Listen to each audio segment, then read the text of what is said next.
Bonjour chers frères et sœurs, je vous salue, vous qui aimez l'histoire.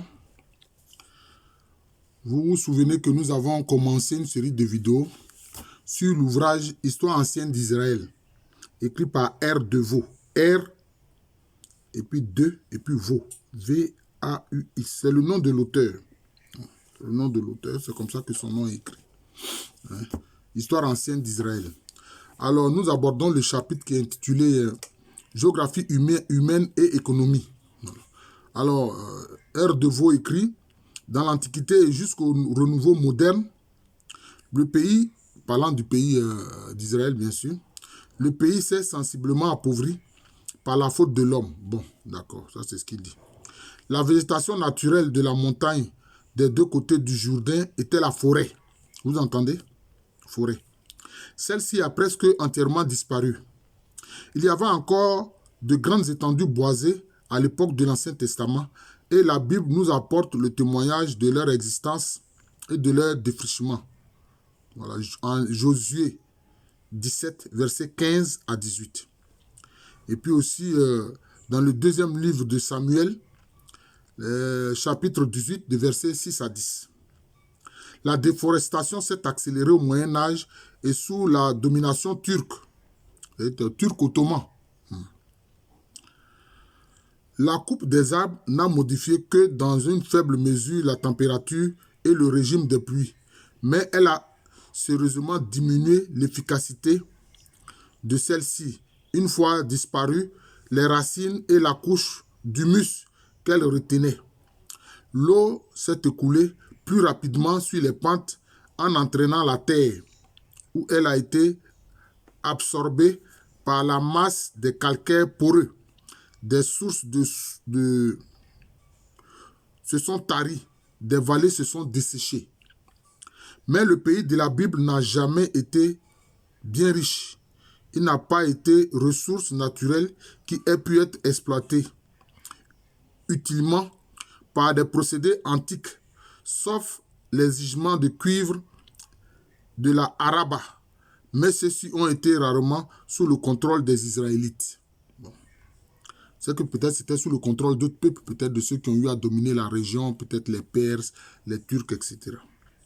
L'économie du pays a toujours été essentiellement pastorale et agricole, mais l'étendue occupée par la steppe et par la montagne, aride ou boisée, ne lui a jamais permis de nourrir une grosse population. Il est difficile de proposer des chiffres qui d'ailleurs ont varié avec le temps. Dans la première moitié du 8e siècle avant Jésus-Christ, à une époque de prospérité économique et de stabilité politique, on peut estimer à moins de 800 000 habitants la population du royaume d'Israël, à moins de 300 000 habitants celle du royaume de Juda, qui était 3 fois moins grand. Voilà. Donc, ce qui fait environ, disons, 1 100 000 habitants. 1 100 000 habitants. Nous ne possédons pas d'informations utilisables pour les royaumes d'Ammon, de Moab et d'Édom en Transjordanie. Bon, là, ce sont des royaumes qui sont à côté. Hein. Bon. Il est dit que les Moabites, là, descendent de Lot, le neveu d'Abraham. Et puis, Édom, c'est Ésaü, le frère de Jacob. Voilà. C'est lui, les Édomites descendent de lui. Voilà. D'ailleurs, c'est pour ça qu'il avait été demandé aux Hébreux, quand ils retournaient au pays de Canaan, de ne pas faire la guerre aux Édomites. Parce que leurs ancêtres respectifs sont des frères. Voilà. Disons Ésaü et Jacob. Jacob qui par la suite a pris le nom d'Israël. Voilà. L'ensemble des territoires qui ont été décrits plus haut n'a jamais... oui, c'est ça. N'a jamais eu plus d'1 million d'habitants. Voilà. Pour prendre des comparaisons dans deux pays modernes qui ont une superficie proche de celle du pays de la Bible, mais qui ont des structures et des économies différentes, la Belgique a un peu plus de 9 millions d'habitants, la Suisse presque 10 millions. Bon. Les villes de l'Ancien Testament étaient étonnamment petites et peu peuplées. Quelques hectares et quelques milliers d'habitants pour les villes importantes. moins d'1 hectare et moins d'1 millier d'habitants pour les autres. C'était en somme des villages. Les deux capitales, Jérusalem et Samarie, c'est-à-dire Jérusalem était la capitale du royaume de Juda, Samarie était la capitale du royaume d'Israël. Voilà, c'est ça. C'est ça. Faisaient exception, mais leur population ne dépassait sûrement pas 30 000 habitants. Bon. La densité relative du peuplement dans les différentes régions est difficile à évaluer. On peut cependant dire qu'à l'époque israélite, les régions les plus peuplées étaient la bordure de la plaine d'Esdrélon et la basse Galilée, le versant ouest de la montagne de Judée et la Shépéla. La plaine de Sharon, en partie sableuse ou marécageuse, a été peu peuplée et peu cultivée avant l'époque perse et grecque. Voilà, parce que ceux-là aussi ont dominé la région, les Perses et les Grecs ensuite. Notamment les Grecs, mais c'était surtout des Macédoniens, avec les conquêtes d'Alexandre le Grand et de ses généraux. Voilà. Il y avait peu d'établissements sédentaires dans la vallée du Jourdain. La population était en très grosse majorité composée de paysans qui s'adonnaient davantage à l'agriculture dans la moitié nord du pays, davantage à l'élevage dans la moitié sud. On cultivait surtout le blé et l'orge, l'olivier, la vigne et le figuier. On élevait surtout des moutons et des chèvres, peu de gros bétail. Mais vous voyez que ces éléments-là, on en parle dans les évangiles. Le figuier que Jésus a séché, les oliviers, le figuier que Jésus a séché, l'olivier, la vigne, etc. Voilà, on a vu qu'au mariage de Cana, il y avait du vin grâce à la vigne, vous voyez, c'est ça. Donc, on élevait surtout des moutons et des chèvres, peu de gros bétail, c'est-à-dire donc peu de bœufs, de vaches, etc. Bon, mais c'est surtout donc des moutons et puis des chèvres. Les villages avaient souvent réoccupé les anciennes villes de Canaan, qui étaient construites près des sources ou au-dessus d'une nappe d'eau souterraine qu'on atteignait par des puits. Bon, le pays de Canaan, Canaan c'était un fils de Cam. Donc, les Cananéens, ce sont des Noirs. Parce que les fils de Cam, c'est-à-dire l'Égyptien, Cam l'Égyptien, c'est Canaan, c'est Punt qui correspond, disons, à la Somalie actuelle. Hein? C'est Kouch qui correspond aussi au Soudan actuel. C'est Aksum qui correspond à l'Éthiopie. Vous voyez, donc c'est ça. Canaan, c'est le fils de Cam. Donc Canaan est noir. Donc le pays de Canaan, c'était un pays habité par des Noirs. Voilà. Sans compter les Madianites aussi qui y étaient. Voilà. Alors j'ai vu une fois un commentaire d'un juif qui prétendait que Canaan a vu la nudité de son père Noé. Nous. Voilà, Noé, ça veut dire nous, ce qui renvoie aux eaux primordiales, parce qu'il a couché avec son père. C'est n'importe quoi. Ce mensonge m'a vraiment révolté. Il dit, mais quel est ce menteur juif là, ce juif menteur, un juif qui ment? Ça ne fait pas sérieux. Un juif ne doit pas mentir. Bon, si Cam était homosexuel, qu'il allait coucher avec son père Noun, c'est-à-dire Noé. Mais comment il a eu les enfants qu'il a eu là? C'est-à-dire Couche, Aksum, Cana, Punt. Comment il les a eus? Comment il a fait pour avoir ces enfants-là? C'est avec un homme il les a eus? N'importe quoi. N'importe quoi. La population était en très grosse majorité possédée de paysans qui s'adonnaient, etc. Bon, donc c'est ça, on a vu un peu ça, voilà, c'est ça. Le trait fondamental qui pèsera toujours sur la ville et sur l'histoire du pays est son manque d'unité. Les reliefs, les sols, les climats sont en continuel contraste. La description physique a montré comment il était coupé en 4 compartiments longitudinaux et combien chacun d'eux était morcelé. Aux dunes sèches de la côte philistine, c'est-à-dire que la zone de Gaza actuelle, voilà, donc c'était le coin où étaient les Philistins. Les Philistins, en fait, ce sont des peuples de la mer. Ce ne sont pas des Arabes. Non, les Philistins sont les peuples de la mer. Ils viennent de la mer Égée, c'est-à-dire les îles qui sont au large de la Grèce, telles que l'île de Crète, etc. Les îles qui sont dans la mer Égée. Voilà, c'est de là qu'ils viennent. Ce sont des peuples de la mer. C'est ça les faits. Ce sont les faits. Mais en fait, ils ont été arabisés. C'est tout, ils ont été arabisés. C'est tout. La chaîne de Cisjordanie est disloquée par les plissements transversaux du Negev, interrompu au nord par l'affaissement de la plaine d'Esdrélon. Et dans la montagne judéenne, la ligne de crête fait le partage entre les cultures et la steppe. Bon, on parle souvent des montagnes de Judée. Bon, notamment, on voit quand la Vierge Marie s'en va rendre visite à sa cousine, si vous voulez. Mais les Juifs, chez les Juifs, le mot cousine n'existait pas, cousin n'existait pas, non. C'est frère et soeur. Voilà. Donc, elle partait rendre visite à sa soeur Elisabeth. On dit qu'elle allait dans une zone montagneuse de Judée. Voilà, donc c'est cela. Mais ce n'était pas de très hautes montagnes. Hein. Non, ce n'était pas de très hautes montagnes. Ce n'est pas comme les montagnes de l'Himalaya. Non, non, non, pas du tout. Voilà, donc ça, il faut comprendre ça. Dans la fosse médiane, le Jourdain draine les marais du Houlet, mais il traverse le Gore sans l'irriguer. Il coule du lac poissonneux de Tibériade aux eaux absolument stériles de la mer morte. Bon, lac poissonneux. Bon. Les eaux de Tibériade qu'on appelle aussi la mer de Galilée. Voilà. C'est poissonneux, mais on a vu, les apôtres sont allés pêcher toute la nuit, ils n'ont rien eu. Il a fallu Jésus pour qu'il y ait la pêche miraculeuse. Bon, vous connaissez ces passages de l'évangile. Voilà. Et puis la mer morte, voilà, quand on parle, qui est encore aujourd'hui là, on ne peut pas s'y noyer. On ne peut pas s'y noyer. Le plateau transjordanien oppose les riches champs de Bachan aux solitudes rocheuses d'Édom. Les contrastes sont plus forts. Les contrastes sont plus forts encore lorsqu'on va d'ouest en est. De Jaffa à Amman, il y a 115 km à vol d'oiseau.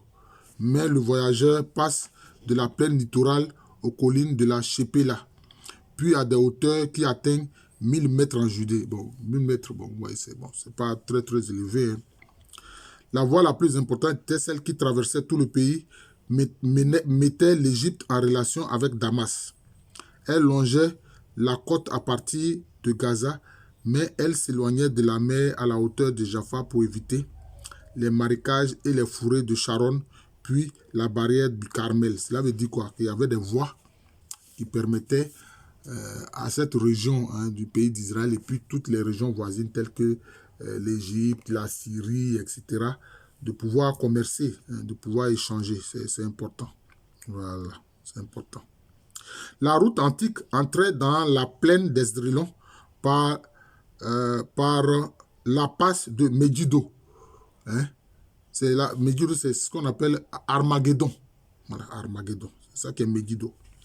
Atteignait, puis longeait le bord ouest du lac de Tibériade, franchissait le Jourdain au sud du lac Hulé et continuait vers Damas en longeant le pied de l'Hermon. On pouvait aussi passer le fleuve au sud du lac de Tibériade et l'on traversait ensuite le Golan. Ce fut toujours la grande voie de communication internationale qui a vu passer les armées de l'Égypte, de la Syrie, de la Babylonie, jusqu'à celle de Napoléon et d'Ibrahim Pacha, une voie qui a été en partie incorporée au réseau des routes romaines et qui est jalonnée par les ruines des caravansérails arabes. Bon, donc c'est ça, les Arabes, ils avaient des caravanes pour le commerce. Le massif central est desservi par une route de crête sur laquelle se trouvent les villes qui apparaissent le plus souvent dans l'histoire d'Israël, puis les patriarches jusqu'à la fin de la monarchie. C'est la route qui vient de Bersabée, gravit la montagne et passe par Hébron, Bethléem, Jérusalem, Gibéa, Rama, Mispa. On parle de Rama, où on dit que Rachel ne veut pas cesser de pleurer, parce que les saints innocents, les enfants que Hérode le Grand a fait massacrer parce qu'il cherchait à tuer l'enfant Jésus. Voilà. Il y a Mispa, Bethel, Silo, on dit Shiloh, voilà. Sichem, Samarie, Dothan et atteint la plaine d'Esdrélon où elle rejoint la grande route venant d'Égypte par la côte. Voilà. Une troisième voie suivait la bordure du plateau transjordanien, puis Bachan au nord jusqu'à la mer Rouge. C'est la route que les 4 rois du récit de Genèse 4 auraient suivi au temps d'Abraham par Ashtaroth, Karnaïm, Ham, Kriataïm.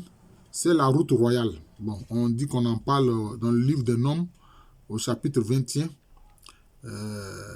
voilà, verset 22, qui passait par Eshbon, Medeba, Dibon, la vallée du Jourdain, entre le lac de Tibériade et la mer Morte n'a jamais eu un trafic important à l'époque d'Israël. Elle était peu peuplée. Le fleuve n'est pas navigable et ne conduit qu'à la mer Morte, c'est-à-dire nulle part. Bon, ce n'est pas nulle part, c'est la mer Morte. Voilà. Les communications transversales qui auraient été les plus utiles pour mettre en relation les différentes zones sont précaires et elles ont toujours joué un rôle secondaire. Les plus fréquentes ont été la route de la baie d'Acre à Beissan.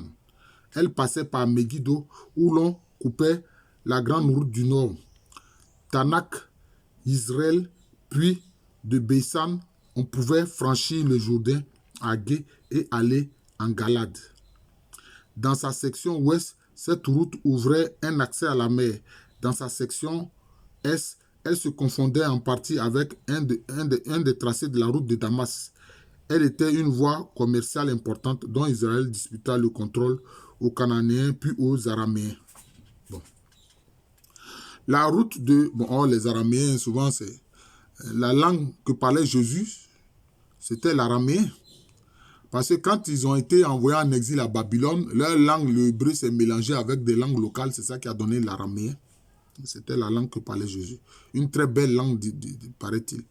Et notamment en Jordanie, il n'y avait que 2 villages qui continuaient de parler araméen, mais on voulait les forcer à parler arabe. Bon, alors qu'ils parlaient arabe, mais aussi ils parlaient araméen, mais on voulait qu'ils abandonnent l'araméen. Voilà le problème de colonisation culturelle forcée. C'est pas sérieux. Voilà. Toute culture et toute langue a son importance. La route de la plaine littorale à Samarie et à Sichem, puis à la vallée du Jourdain, par le large Wadi Farah. On passait le Jourdain au gué de Damien, d'où l'on pouvait accéder au plateau transjordanien. C'est la route par laquelle Gédéon poursuivit les Madianites. Bon. Les Madianites aussi qui étaient des Noirs. La femme de Moïse, Séphora, était Madianite. Son père Jéthro était Madianite. Voilà, c'est cela. Et il y a eu une guerre entre les Hébreux et puis les Madianites. On parle justement le livre des Juges, au chapitre 8, versets 4 à 11. La route de Jaffa à Lida, à Ayalon, puis montant par Bethoron et Gabaon jusqu'à Bethel. La route de Gaza à la mer. Voilà, la route de Gaza à la mer, c'est par là que l'eunuque éthiopien, justement, Philippe l'a rencontré. Et Philippe l'a baptisé. La route de Gaza qui mène à la mer. Les Éthiopiens venaient très souvent dans ces régions. Donc on le voit, le passage du livre, je crois, de Samuel, où on parle de la mort de Absalom, le fils de David, du roi David. Mais c'est un Éthiopien qui est venu lui annoncer la mort de son fils Absalom. Ouais, c'est un Éthiopien. Les Éthiopiens étaient nombreux dans la région. Voilà. Le royaume de Séba et Saba, c'était un royaume peuplé par des Noirs. Voilà, c'est ça les faits. En suivant la Araba, on atteignait la mer Rouge à Elat, sur le golfe de Akaba. De la Araba, on pouvait aussi accéder au plateau transjordanien par le Wadi El Essa et par Petra. Voilà, Petra qui était en Jordanie et c'était une zone où il y avait de la prospérité. Jusqu'à aujourd'hui, on a les ruines de Petra. Jusqu'à aujourd'hui, on a les ruines de Petra. Donc, cette vie à l'échelle du canton a eu des conséquences pour la politique et pour l'histoire jusqu'à l'institution de la monarchie sous Saül. Les tribus ont suivi des destinées indépendantes.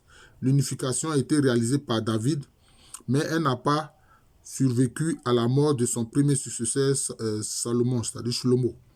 Après lui et jusqu'à la ruine de Samarie et de Jérusalem, Israël dans le nord et Juda dans le sud ont été 2 États distincts et parfois ennemis. Et Israël a été déchiré par la rivalité entre les tribus. Le seul lien solide et durable a été la religion, celle qui a fait de tout Israël un peuple et de son pays, le pays de la Bible. D'accord, ok. Donc on va s'arrêter là. On va s'arrêter là. Parce qu'il ne faut pas que ce soit trop long. Voilà, on va s'arrêter là. Et puis, on verra bien. Alors, effectivement, donc, il est dit qu'après le règne de Salomon, bon, le royaume a été scindé en 2. Le royaume d'Israël avec 10 tribus. Et puis le royaume de Juda avec 2 tribus. Mais il faut savoir qu'ils étaient unis par une religion, en un Dieu unique. Mais les noms pour le culte utilisé différaient. Par exemple, en Israël, c'était le nom Elohé qui était utilisé. Elohé. D'ailleurs, c'est ce nom-là que Jésus a utilisé. Elohé, Elohé, quand il était sur la croix. Les gens ont cru qu'il parlait d'Élie. Non, c'est Elohé. C'est un nom de Dieu. Ouais. C'était sur ce nom-là que Dieu était adoré dans le royaume d'Israël, donc dans le royaume du Nord. N'oublions pas que la Galilée, hein, la région où habitait Jésus, notamment avec Nazareth, c'est dans le royaume du Nord, donc dans le royaume d'Israël. Alors qu'à Juda, le royaume du Sud, hein, là, c'est le nom Yahvé qui était utilisé comme nom d'adoration que les gens d'ailleurs ne prononçaient pas. Ils ne prononçaient pas Yahvé. C'est une seule fois par an que le grand prêtre prononçait ce nom-là. Hein, sous un lot de grelots, de bruit, etc. Donc les gens n'entendaient même pas. Et c'était dans le Saint des Saints qu'ils prononçaient le nom Yahvé. C'est-à-dire Yod, He, Vo, He. Voilà, c'est ça. Voilà, donc c'est ça. Donc, même jusqu'aujourd'hui, les Juifs, couramment, quand ils parlent du nom de Dieu, ils disent Hachem, c'est-à-dire le nom. Ou bien ils disent Adonai, Seigneur. Voilà, je vous remercie. C'est une vidéo d'histoire que je fais. Mais comme il y a un aspect qui concerne un peu la vie de la Bible, puisque ici on parle d'histoire ancienne d'Israël. C'est pour ça que je dis toutes ces choses-là. Je ne fais pas de prosélytisme. J'ai une autre chaîne où je fais le prosélytisme, ça c'est une autre affaire. Donc cette chaîne-là, historique, c'est Professeur Alou Kwame René. Voilà. Vous partez sur YouTube, vous tapez Professeur Alou Kwame René, vous y accédez. Ou alors vous pouvez taper Kwame René Alou et puis vous y accédez. Voilà. J'enseigne à l'université Félix Faidherbe, une université qui est à Abidjan, c'est en Côte d'Ivoire, un pays situé en Afrique de l'Ouest. Merci encore et bonne journée à tous.